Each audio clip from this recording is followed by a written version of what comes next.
Dini ho sa amin ay magluluto naman ako ngayon ng karaniwang niluluto nating mga Pinoy, ang apritadang baboy.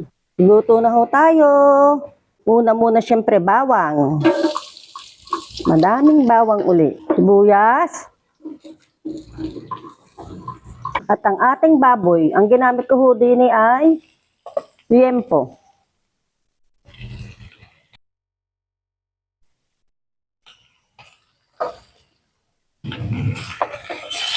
Tomato sauce.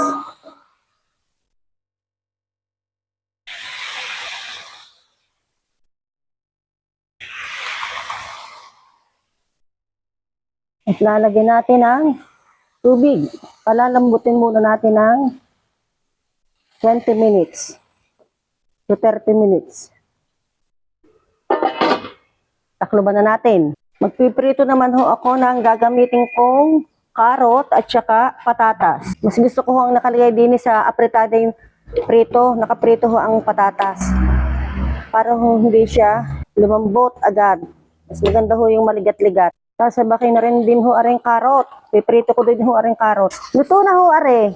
Mas maganda hong ilagay ang garning crunchy na patatas at carrot sa apritada. Piprito ko rin ho aring hotdog para ho maligat-ligat din.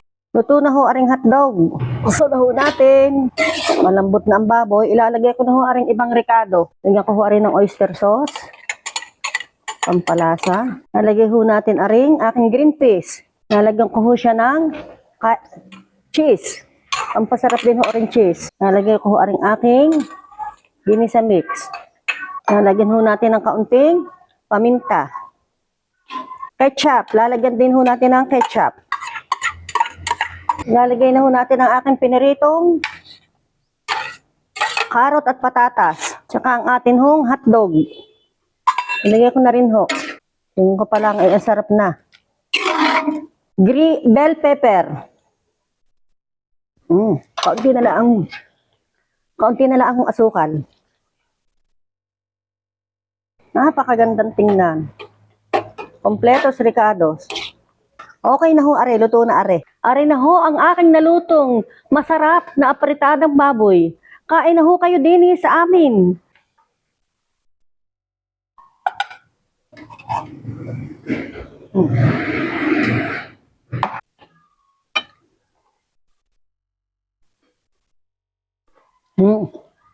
Napakasarap.